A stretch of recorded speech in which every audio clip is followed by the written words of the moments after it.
Wali sufi Allah Subhanahu wa Ta'ala yang terkenal di kalangan para sufi ahli tasawuf, tarikot, pasti mengenal nama beliau sebagai raja para wali Allah Subhanahu wa Ta'ala, yaitu Syekh Abdul Qadir Al-Jailani, bernama lengkap Muhyi Al-Din Abu Muhammad Abdul Qadir Ibnu Abi Sholih Zangodos Al-Jailani, yang lahir pada tahun 470 Hijriah, 1077 Masehi, dan wafat pada hari Sabtu malam setelah maghrib pada 9 Rabiul Akhir di daerah Babul Azaj, wafat di Baghdad pada 561 Hijriah, 1166 Masehi. Syekh Abdul Qadir Al-Jailani masih keturunan Rasulullah Shallallahu Alaihi Wasallam. Jika diurutkan ke atas, maka akan sampai ke Khalifah Ali bin Abi Thalib. Syekh Abdul Qadir Al-Jailani sejak kecil dididik dalam lingkungan keluarga sufi, dan dibesarkan dengan kajian agama Islam yang kuat, sehingga terus mematangkan kekuatan batin yang dimilikinya dengan mengaji sejak berusia 10 tahun. Di usia 18 tahun ia pergi ke Baghdad untuk menuntut ilmu, 488 Hijriah, 1095 Masehi, untuk mencari ilmu. Baghdad merupakan tempat berkumpulnya para ulama besar. Syekh Abdul Qadir Al-Jailani berguru kepada para ulama besar seperti Syekh Al-Hamdani mengajarkan ilmu tasawuf, Syekh Hamad Ad-Dabas, Syekh Hamad yang mengajarkan ilmu tarikah, dari Al-Qadi Abu Said Al-Mukarimi menerima hirkah, jubah kesufian, Ibnu Aqil, Abul Hatat, Abul Husain Al-Fara, dan juga Abu Sa'ad Al-Muharimi. Syekh Abdul Qadir Al-Jailani juga dikenal sebagai pendiri sekaligus penyebar salah satu tarekat terbesar di dunia bernama Tarekat Qadiriyah. Tarekat secara harfiah berarti jalan, sama seperti syariah, sabil, sirat dan manhaj, yaitu jalan menuju kepada Allah guna mendapatkan ridho Allah dengan mentaati ajaran-ajarannya. Semua perkataan yang berarti jalan itu terdapat dalam Al-Quran. Seperti Quran Surah Al-Jin ayat 16, kalau saja mereka berjalan dengan teguh di atas tarikah, maka kami, Allah, pasti akan melimpahkan kepada mereka air, kehidupan sejati, yang melimpah ruah. Inti ajaran dasar Tarekat Qadiriyah. Ada dua hal yang melandasi inti ajaran Tarekat Qadiriyah, yaitu 1. Berserah diri, lahir batin, kepada Allah. Seorang muslim wajib menyerahkan segala hal kepada Allah, mematuhi perintahnya, dan menjauhi larangannya. 2. Mengingat dan menghadirkan Allah dalam kalbunya.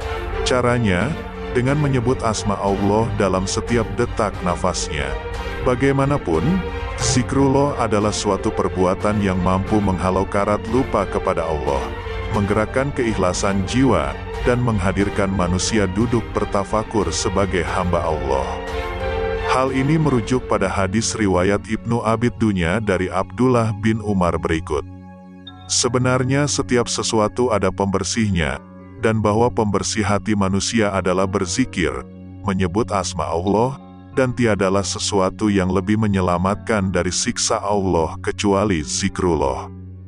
Kedua hal ini, menurut Syekh Abdul Qadir, akan membawa seorang manusia senantiasa bersama Allah, sehingga segala aktivitasnya pun bernilai ibadah. Lebih lanjut, beliau juga menandaskan bahwa keimanan ini merupakan landasan bagi terwujudnya tatanan sosial yang lebih baik lagi. Lebih jauh, sebuah tatanan negara yang islami dan memenuhi aspek kebaikan universal. Dengan mengamalkan ajaran tarekat dengan baik, khususnya zikir, maka seseorang akan terbuka kesadarannya untuk dapat mengamalkan syariat dengan baik, walaupun secara kognitif tidak banyak memiliki ilmu keislaman. Karena ia akan mendapat pengetahuan dari Tuhan, marifah, dan cinta Tuhan, mahabbah, karena buah, samrahnya, zikir. Dan juga karena buahnya zikir, maka dalam diri seseorang terjadi penyucian jiwa, tazkiyat al-nafsi. Dan dengan jiwa yang suci seseorang akan dengan ringan dapat melaksanakan syariat Allah. Jumlah karomah yang dimiliki oleh Asy-Syaikh Abdul Qadir Al-Jailani banyak sekali, dan dalam riwayat manaqib Syekh Abdul Qadir Jailani ada beberapa karomah dan keajaiban yang diperlihatkan sebagai gambaran kebesaran Allah Subhanahu wa Ta'ala yang bisa dipetik hikmah. Berikut akan dibacakan beberapa kisah karomah beliau. 1. Ujian seekor ular. Pada suatu hari di majelis Asy-Syaikh Abdul Qadir Al-Jailani beserta murid-muridnya yang lain. Tiba-tiba, muncul seekor ular besar di pangkuan Asy-Syaikh. Maka orang ramai yang hadir di majelis itu pun berlari tunggang langgang ketakutan. Tetapi Asy-Syaikh Al-Jailani hanya duduk dengan tenang saja. Kemudian ular itu pun masuk ke dalam baju Asy-Syaikh dan telah merayap-rayap di badannya. Setelah itu, ular itu telah naik pula ke lehernya. Namun, Asy-Syaikh masih tetap tenang dan tidak berubah keadaan duduknya. Setelah beberapa waktu berlalu, turunlah ular itu dari badan Asy-Syaikh, dan ia telah seperti bicara dengan Asy-Syaikh Abdul Qadir Al-Jailani. Setelah itu, ular itu pun gaib atau lenyap. Kami pun bertanya kepada Asy-Syaikh Abdul Qadir Al-Jailani tentang apa yang telah dituturkan oleh ular itu. Menurut beliau, ular itu telah berkata bahwa dia telah menguji wali-wali Allah yang lain, tetapi dia tidak pernah bertemu dengan seorang pun yang setenang dan sehebat Asy-Syaikh Abdul Qadir Al-Jailani. 2. Membunuh dan menghidupkan burung. Pada suatu hari, ketika Asy-Syaikh sedang mengajar murid-muridnya di dalam sebuah majelis, seekor burung telah terbang di udara di atas majelis itu sambil mengeluarkan satu bunyi yang telah mengganggu majelis itu.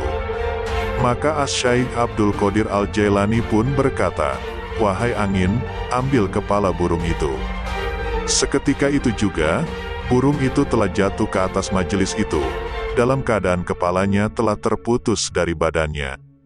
Setelah melihat keadaan burung itu, Asy-Syaikh Abdul Qadir Al-Jailani pun turun dari kursi tingginya dan mengambil badan burung itu, lalu disambungkan kepala burung itu ke badannya. Kemudian Asy-Syaikh Abdul Qadir Al-Jailani berkata, "Bismillahirrohmanirrohim." Dengan serta-merta, burung itu telah hidup kembali dan terus terbang dari tangan Asy-Syaikh. Maka takjublah para hadirin di majelis itu, karena melihat kebesaran Allah yang telah ditunjukkannya melalui tangan Asy-Syaikh. 3. Penculikan oleh jin.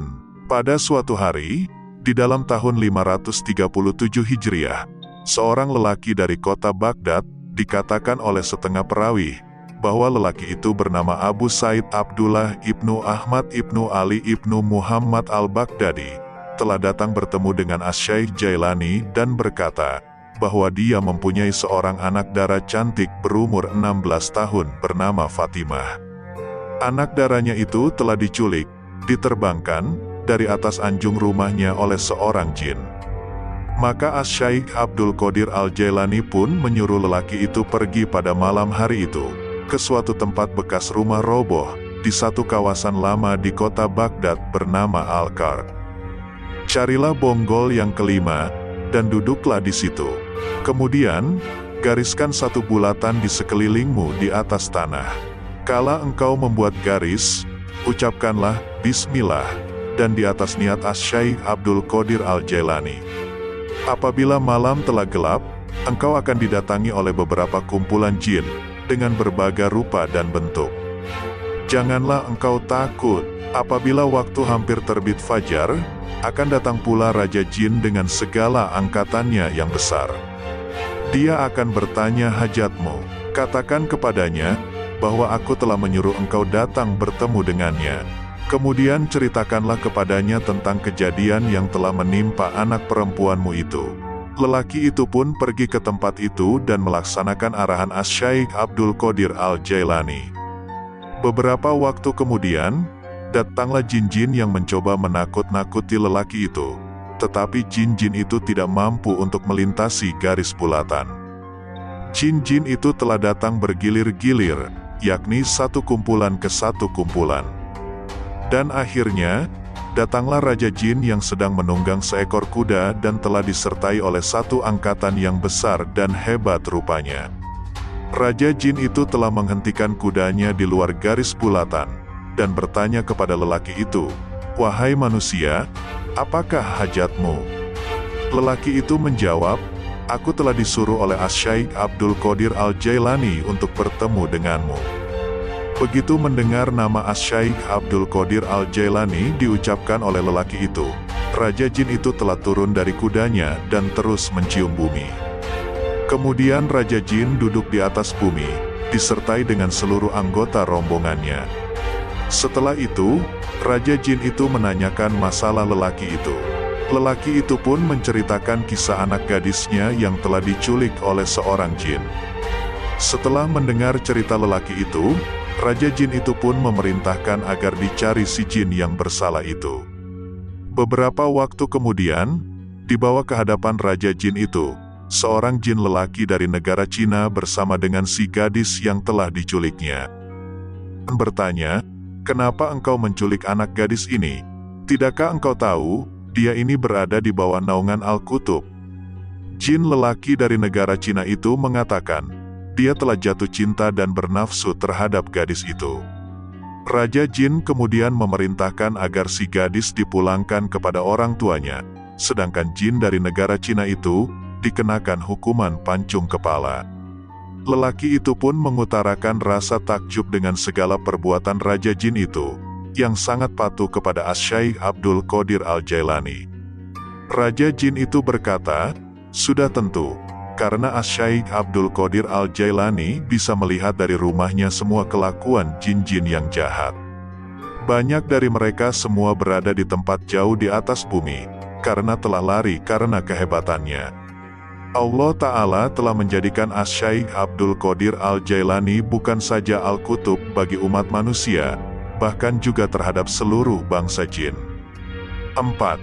Melempar perompak dengan sandal. Pada 3 hari bulan Safar, kami berada di sisi Asy-Syaikh Abdul Qadir Al-Jailani.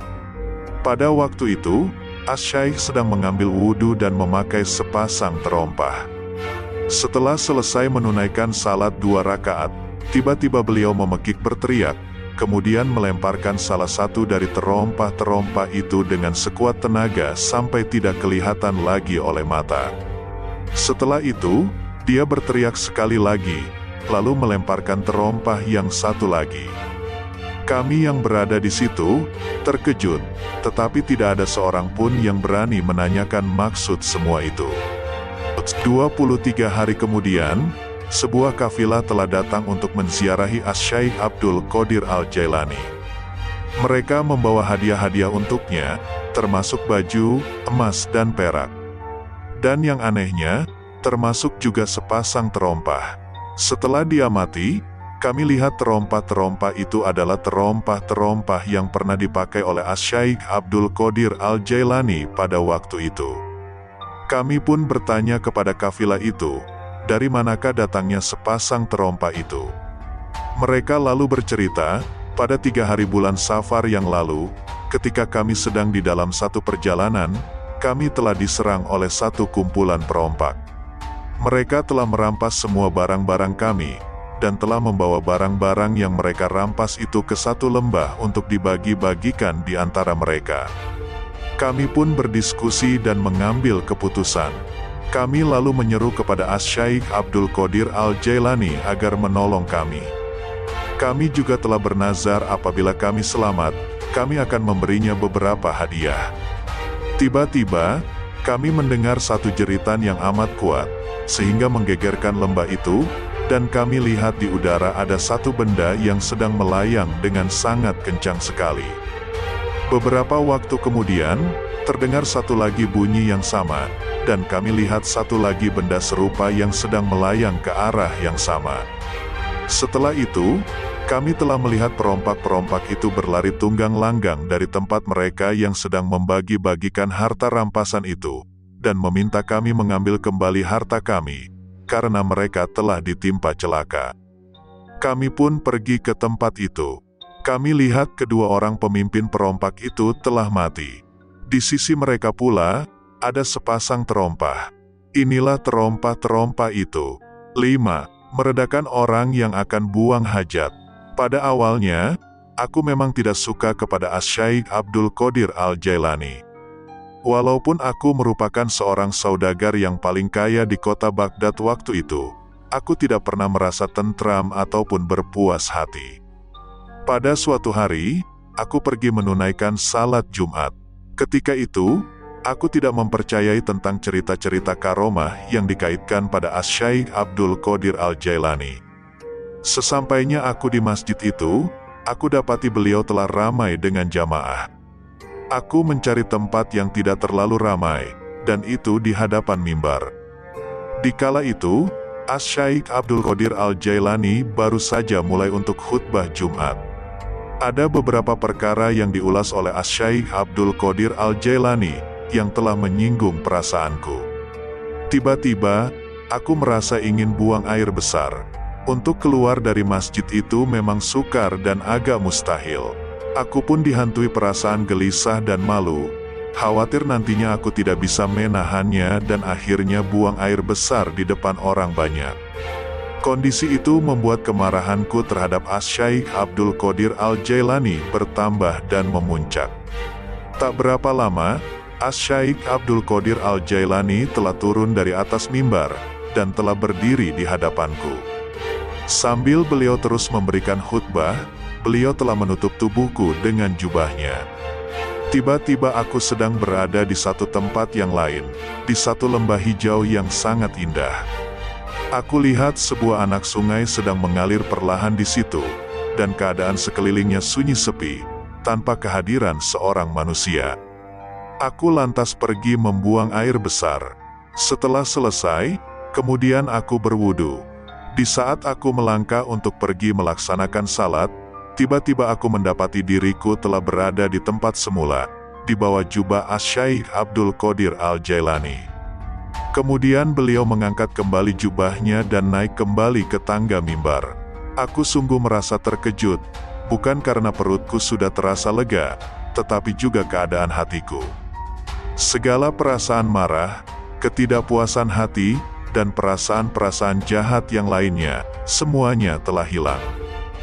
Seusai sembahyang Jumat berakhir, aku pun pulang ke rumah. Di dalam perjalanan, aku menyadari bahwa kunci rumahku telah hilang. Dan aku kembali ke masjid untuk mencarinya. Begitu lama aku mencari, tetapi tidak aku temukan, terpaksa aku menyuruh tukang kunci untuk membuat kunci yang baru. Pada keesokan harinya, aku telah meninggalkan Baghdad dengan rombonganku karena urusan perniagaan. 3 hari kemudian, kami telah melewati satu lembah yang sangat indah. Seolah-olah ada satu kuasa ajaib yang telah menarikku untuk pergi ke sebuah anak sungai. Barulah aku teringat bahwa aku pernah pergi ke sana untuk buang air besar beberapa hari sebelumnya. Aku mandi di anak sungai itu. Ketika aku sedang mengambil jubahku, aku telah menemukan kembali kunciku, yang rupanya telah tertinggal dan telah tersangkut pada sebatang dahan di situ. Setelah aku sampai di Baghdad, aku menemui Asy-Syaikh Abdul Qadir Al-Jailani dan menjadi anak muridnya. 6. Berpisah dengan sang bunda adalah Syekh Muhammad bin Qaid Al-Awani yang berkata, bahwa Al-Jailani muda meminta izin kepada sang bunda untuk pergi ke Baghdad menimba ilmu. Beliau berkata, "Bunda, berilah aku kesempatan untuk menuju Allah Subhanahu wa Ta'ala. Izinkan aku pergi ke Baghdad, di mana aku akan berusaha memperoleh ilmu pengetahuan, dan di sana aku akan bertemu dengan orang-orang soleh." Sang bunda menangis mendengar beliau akan pergi, kemudian masuk ke dalam kamar dan mengambil uang sebanyak 80 dinar. Uang itu adalah warisan dari ayahanda beliau. Kemudian sang bunda memasukkan uang tersebut ke dalam saku beliau 40 dinar, dan sisanya dimasukkan ke saku baju mantel beliau. Sang bunda meminta beliau berjanji untuk selalu berlaku jujur dalam keadaan apapun. Ketika sang bunda mengantar beliau sampai di depan pintu rumah, sang bunda mengucapkan selamat tinggal dan berkata, "Anakku, pergilah, karena aku telah melepaskan engkau demi mencari Allah. Aku tahu, mungkin aku tidak akan bertemu lagi dengan wajahmu hingga hari kebangkitan kelak. Maka pergilah beliau menuju Baghdad. Sejarah hidup beliau terus berlanjut sampai akhirnya beliau menetap di Baghdad, dan waktu itu umur beliau 18 tahun. Pada masa itu, khalifah yang berkuasa di Baghdad adalah Al-Mustazir. Ketika beliau akan memasuki kota Baghdad, beliau dihadang oleh Al-Khidir sembari berkata kepadanya, "Aku tidak akan pernah mengizinkan kamu masuk ke kota Baghdad sampai 7 tahun ke depan." Beliau akhirnya tinggal di pinggiran sungai Tigris selama 7 tahun dengan hanya memakan dedaunan dari jenis yang bisa dimakan, sampai suatu kali leher beliau berubah warna menjadi hijau. Pada suatu malam beliau mendengar suara yang mengatakan, "Wahai Abdul Qadir Al-Jailani, sekarang masuklah ke Baghdad." Setelah mendengar suara itu, beliau segera memasuki Baghdad. Malam itu cuaca sangat dingin dan hujan. Maka Abdul Qadir Al-Jailani mendekati zawiyah pondokan Sufi Syekh Hamad bin Muslim Ad-Dabas. Akan tetapi, Syekh Hamad berkata kepada muridnya, "Kuncilah pintu zawiyah, tetapi buatlah cahaya lampu tetap menyinari ke arah luar zawiyah." Abdul Qadir Al-Jailani hanya duduk di samping pintu, lalu Allah Subhanahu wa Ta'ala menurunkan kantuk kepadanya hingga beliau tertidur. Saat terbangun, beliau dalam keadaan hadas besar, mimpi basah, maka dengan segera beliau mandi besar. Kemudian Allah Ta'ala menurunkan kantuk lagi kepada beliau, dan beliau pun tertidur lagi. Saat bangun, beliau hadas besar lagi, lalu beliau segera mandi besar lagi. Demikian itu terjadi berulang-ulang hingga 17 kali. Akhirnya, ketika fajar menyingsing, pintu zawiyah terbuka dan Abdul Qadir Al-Jailani melangkah masuk. Syekh Hamad Ad-Dabas segera melangkah maju menyambut beliau, lalu memeluk erat beliau, dan memberi beliau rangkulan yang hangat. Air mata menetes di pipi Syekh Al-Dabas sembari ia berkata, "Oh anakku Abdul Qadir Al-Jailani, hari ini adalah tanggung jawab kami di sini. Zawiyah ini, jika nanti kamu telah memegangnya, maka bimbinglah si tua yang rambutnya telah memutih ini." 7. Para guru Syekh Abdul Qadir Al-Jailani. Abdul Qadir Al-Jailani memperoleh latihan spiritual di Baghdad dari dua sufi terbesar di zaman itu, Syekh Said Abu Al-Khair Hamad bin Muslim Ad-Dabas dan Syekh Qadi Abu Said Mubarak Al-Mahzumi. Meskipun beliau memperoleh banyak berkah dari kedua guru tersebut, namun beliau belum memberi bayat alias menduduki posisi mursyid. Kemudian beliau menjadi murid Syekh Qadi Abu Said Mubarak Al-Mahzumi sekaligus bergabung dalam halakoh dan tarekatnya. Syekh Qadi Abu Said Al-Mahzumi menunjukkan rasa cintanya yang sangat besar terhadap murid istimewanya ini, dan memberkahinya dengan mutu manikam spiritualis dan tasawuf. Suatu kali Abdul Qadir Al-Jailani dan para murid yang lain sedang duduk bersama dengan Syekh. Kemudian Syekh meminta Abdul Qadir Al-Jailani untuk pergi mengambil sesuatu. Setelah ia pergi, Syekh Al-Mahzumi berkata kepada murid-muridnya yang lain, "Suatu hari nanti, kaki pemuda itu akan menginjak tengkuk semua aulia, para wali Allah." Setelah beberapa waktu tinggal di Baghdad, Abdul Qadir Al-Jailani mengikuti pendidikan di Jamiah Nizamiyah yang tersohor sebagai pusat pendidikan dan ilmu kerohanian di dunia Islam. Abdul Qadir Al-Jailani menuntut ilmu dengan penuh keikhlasan dan kesungguhan. Di antara guru-guru beliau yang memberikan ilmu qiraat, tafsir, hadis, fikih, syariat, dan tarekat adalah Abul Wafa Ali bin Aqil, Abu Zakaria Yahya bin Ali At-Tabrizi, Abu Said bin Abdul Karim, Abul Anaim Muhammad bin Ali bin Muhammad, Abu Said bin Mubarak Al-Mahzumi, dan Abul Khair Hamad bin Muslim Ad-Dabas. Dalam bidang adab, salah satu guru beliau yang merupakan seorang alim besar pada masa itu ialah Al-Alamah Zakaria At-Tabrizi. Dan dalam bidang fikih dan usyul fikih, guru-guru beliau adalah Syekh Abul Wafa bin Aqil Al-Hanbali, Abul Hasan Muhammad bin Qadi Abul Ula, Syekh Abul Hatab Mahfuz Al-Hanbali, dan Qadi Abu Said Al-Mubarak bin Ali Al-Mahzumi Al-Hanbali. Dalam bidang hadis, beliau menerima ilmu dari para ulama sebagai berikut: Sayyid Abul Barakat Talah Al-Akuli, Abul Anaim Muhammad bin Ali bin Maimun Al-Farsi, Abu Uthman Ismail bin Muhammad Al-Ishbihani, Abu Ghalib Muhammad bin Hasan Al-Bakillani, Abu Muhammad Jafar bin Ahmad bin Al-Husaini, Sayyid Muhammad Mukhtar Al-Hasimi, Sayyid Abu Mansur Abdur Rahman Al-Kazas, dan Abul Qasim Ali bin Ahmad Banan Al-Kargi. Setelah menempuh pendidikan dengan tekun, Abdul Qadir Al-Jailani lulus dari Jamiah Nizamiyah. Pada masa itu tidak ada satupun alim di muka bumi yang lebih faqih dan saleh dibandingkan dengan Abdul Qadir Al-Jailani. 8. Belajar kepada Al-Khidir. Abu As-Sa'ud Al-Huraimi mengisahkan, "Aku pernah suatu kali mendengar tuan kami Syekh Abdul Qadir Al-Jailani berkata, aku tinggal di kawasan Padang Gersang, Irak selama 25 tahun sebagai pengembara terasing. Aku tidak tahu apa dan siapa saja makhluk yang mengikutiku, dan mereka juga tidak ingin tahu aku.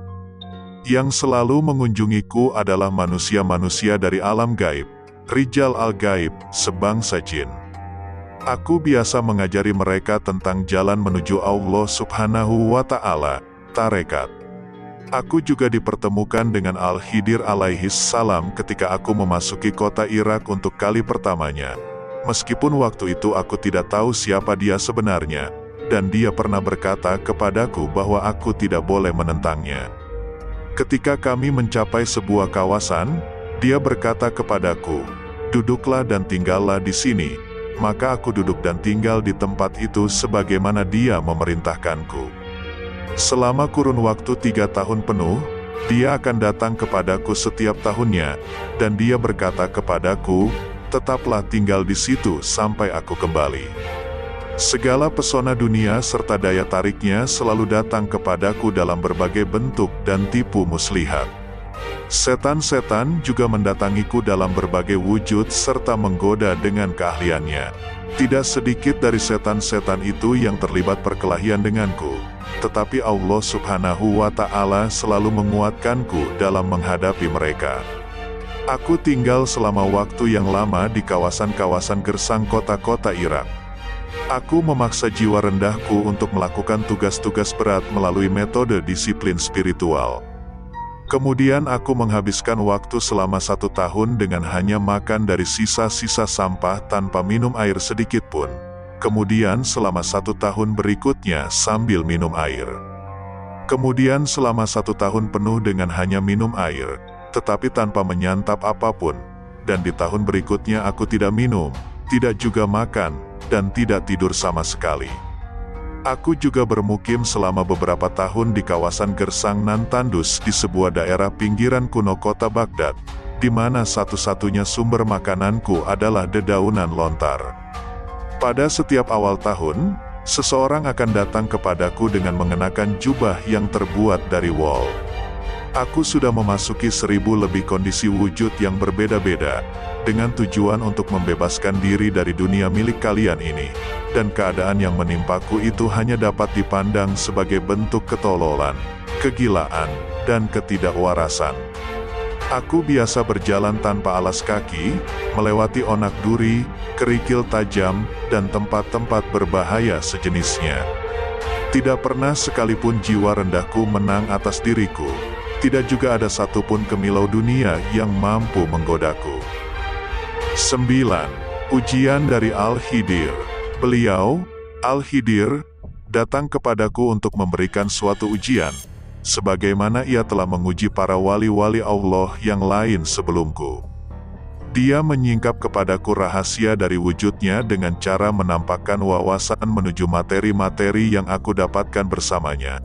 Kemudian aku berkata kepadanya, wahai Khidir, jika benar engkau pernah berkata pada Musa alaihis salam, kamu tidak akan pernah dapat bersabar bersamaku, maka sekarang aku akan katakan kepadamu, wahai Khidir, bahwa kamu tidak akan pernah bersabar bersamaku. Kamu seorang Israeli, sementara aku adalah seorang Muhammadi. Inilah kita, kamu dan aku, dan ini adalah bola polonya. celanaku masih terikat kuat dan pedangku belum disarungkan. 10. Anugerah jubah Sufi. Beliau juga berkata, selama 11 tahun aku membetahkan diriku tinggal di reruntuhan benteng yang saat ini disebut Menara Persia. Tempat itu menjadi pemukiman panjangku. Di tempat itu aku membuat perjanjian dengan Allah Subhanahu wa Ta'ala bahwa aku tidak akan pernah makan sampai akhirnya ada yang menyediakan makanan buatku, dan aku tidak akan pernah minum sampai ada yang memberiku sarana untuk memuaskan dahagaku. Kemudian aku tinggal di situ selama 40 hari tanpa makan dan minum. Pada hari ke-40, datang seorang laki-laki membawa sepotong roti dan beberapa makanan. Dia meletakkannya di depanku dan segera beranjak pergi meninggalkanku sendiri. Nafsuku kemudian cepat-cepat memaksakan keinginan untuk menyambar makanan tersebut. Maka aku katakan, demi Allah, makanan ini tidak sejalan dengan perjanjian yang aku ikrarkan kepada Allah. Kemudian di dalam batinku aku mendengar suara yang keras dan berteriak, lapar, tapi aku tetap menolak untuk menurutinya. Kebetulan pada saat itu Syekh Abu Said Al-Makarimi melintas di depanku dan mendengar suara teriakan itu. Lalu ia mendekatiku dan bertanya kepadaku, "Apa arti teriakan tadi, wahai Abdul Qadir Al-Jailani?" Aku menjawab, "Tadi itu hanyalah bisikan jiwa rendahku, seperti halnya ruh, ia akan reda dengan sendirinya." Kemudian ia berkata kepadaku, "Datanglah ke gerbang Al-Azaj."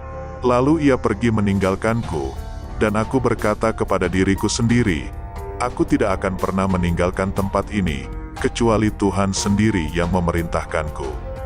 Kemudian Al-Khidir alaihis salam datang kepadaku dan berkata, bangunlah dan pergilah ke Abu Said Al-Makarimi. Maka aku pun bergegas pergi, dan di sana aku menjumpainya sedang berdiri di depan rumahnya tengah menanti kedatanganku. "Wahai Abdul Qadir Al-Jailani," katanya kepadaku, "apakah belum cukup bagiku ketika aku katakan, datanglah kepadaku?" Kemudian ia menganugerahkan jubah sufi dengan tangannya sendiri, dan semenjak saat itu, aku dengan tekun membaktikan diriku kepadanya, dan menjadi muridnya yang rajin. 11. Melayang saat berdakwah.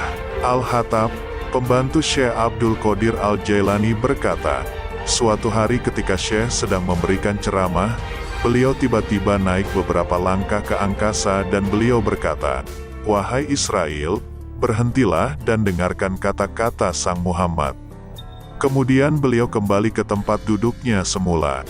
Ketika beliau diminta untuk menjelaskan kejadian tersebut, beliau menjawab, "Abu Al-Abbas Al-Khidir berada di atas sana.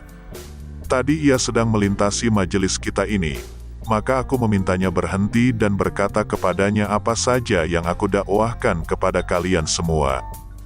12. Diludahi Rasulullah 7 kali, Ali 6 kali.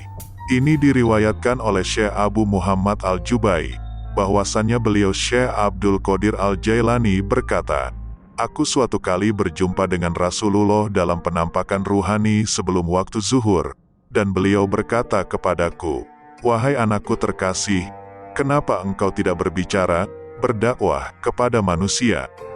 Maka aku menjawab, 'Wahai Bapakku terkasih, aku adalah seorang ajam, bukan orang Arab. Lalu bagaimana aku bisa berkata-kata dengan fasih di tengah-tengah orang Baghdad yang jelas mereka pandai berbahasa Arab?' Kemudian Rasulullah berkata, 'Sekarang bukalah mulutmu.' Maka aku membuka mulutku lebar-lebar, dan beliau meludahiku sebanyak 7 kali. Kemudian beliau berkata kepadaku, 'Kamu harus berdakwah kepada manusia sekarang. Ajaklah mereka menuju jalan Allah dengan hikmah dan nasihat yang baik.' Aku kemudian menunaikan salat zuhur, dan kemudian aku duduk setelah itu hendak berceramah, namun aku masih kehilangan kata-kataku. Kemudian aku melihat penampakan Sayyidina Ali karramallahu wajahu, dan beliau berkata, 'Bukalah mulutmu.'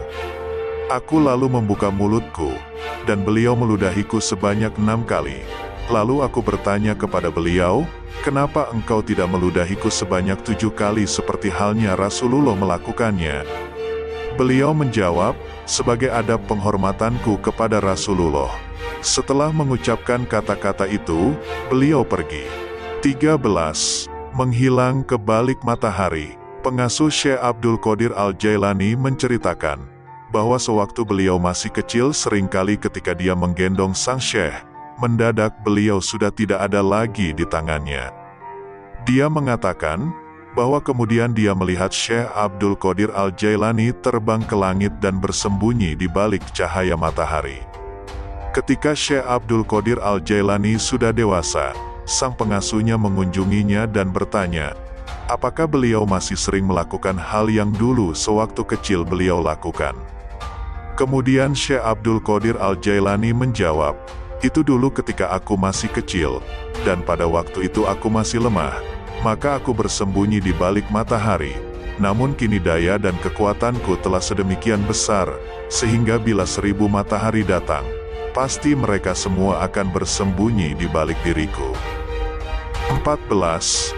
Bertarung melawan setan, iblis, dan hawa nafsu. Kisah ini diriwayatkan oleh Syekh Utsman As-Sirafani. Beliau berkata, aku suatu kali mendengar tuan kita, Syekh Abdul Qadir Al-Jailani berkata, aku pernah bermukim sendirian di sebuah kawasan gersang. Setiap hari dan setiap malam setan-setan sering datang kepadaku berbaris-baris dalam wujud manusia jadi-jadian yang membawa berbagai macam senjata, serta memikul berbagai benda yang berbunyi sangat keras. Mereka terlibat perkelahian denganku dan melempariku dengan bola api. Saat menghadapi keadaan seperti itu, aku mendapati di dalam hatiku suatu rasa tentram yang sulit terucapkan dengan kata-kata. Aku mendengar suara dalam hatiku yang berkata, berdirilah dan serang mereka wahai Abdul Qadir Al-Jailani, karena kami selalu siap menambah kekuatanmu, dan kami akan datang dengan pasukan yang tidak mungkin terkalahkan oleh mereka. Dan saat aku melemparkan satu serangan kepada para setan itu, mereka sontak berlari tunggang langgang dan pergi menghilang. Setelah itu, ada sesosok setan datang dari tengah-tengah para setan yang berlari menjauh dariku. Setan itu menghampiriku dan berkata kepadaku, pergilah dari sini atau aku akan melakukan begini dan begitu kepadamu. Dia memperingatkanku akan akibat apa saja jika aku tidak pergi dari wilayah itu. Maka kemudian aku menamparnya dengan tanganku dan dia pun melarikan diri dariku. Lalu aku berucap, tidak ada daya dan kekuatan kecuali bersama Allah yang maha tinggi lagi maha agung.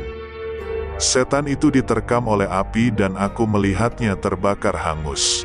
Pada waktu yang lain, aku didatangi oleh sosok yang penampilannya benar-benar menakutkan, dan bau badannya sangat menjijikkan, baunya sangat bacin dan memuakkan.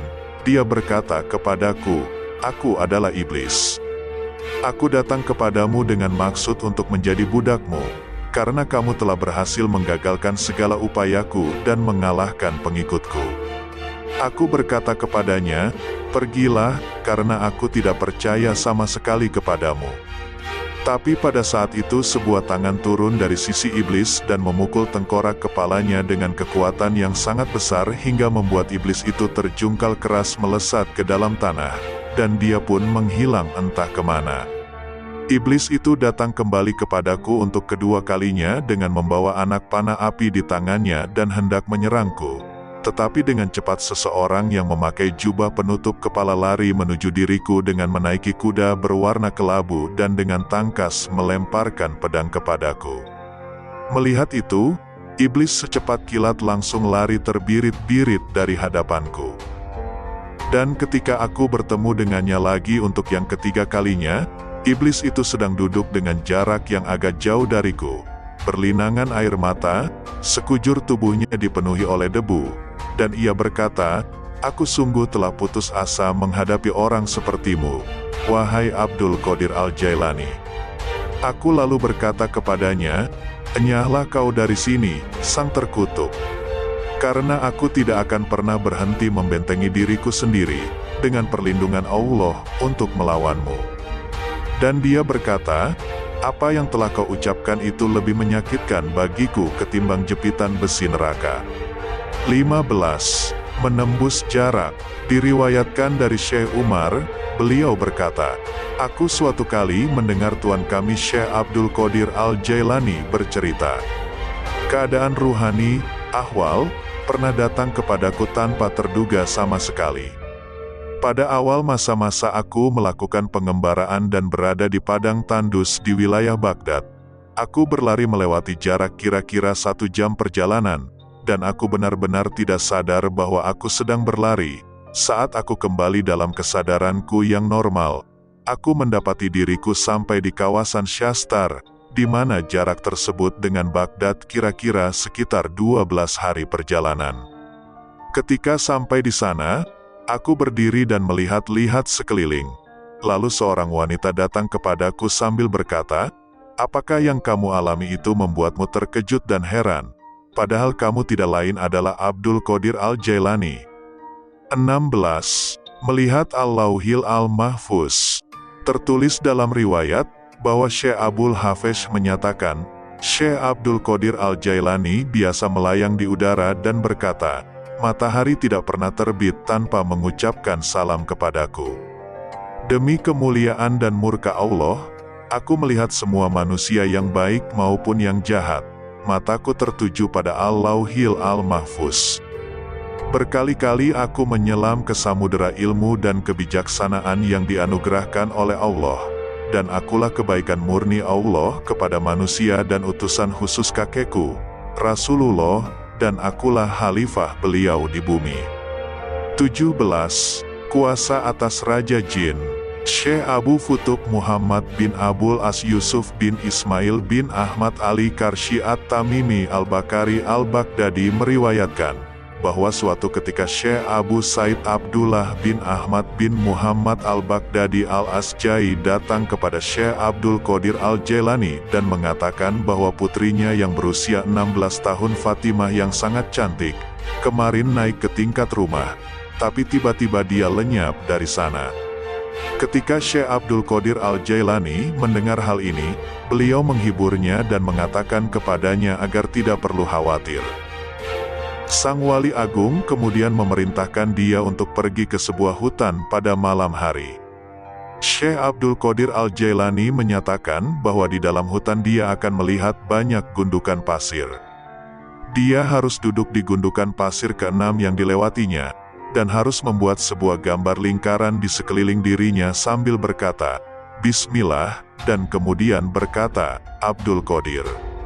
Syekh Abdul Qadir Al-Jailani berkata, menjelang sepertiga malam terakhir kau akan melihat pasukan jin berlalu. Mereka tampak sangat mengerikan dan ganas, tetapi engkau tak perlu takut, engkau harus tetap duduk dan menunggu. Tepat pada saat cahaya matahari pertama tampak, Raja Jin yang paling berkuasa akan lewat, dan dia akan menghampirimu lalu menanyakan permasalahanmu. Jelaskanlah permasalahanmu kepadanya, dan katakan bahwa aku yang mengutusmu.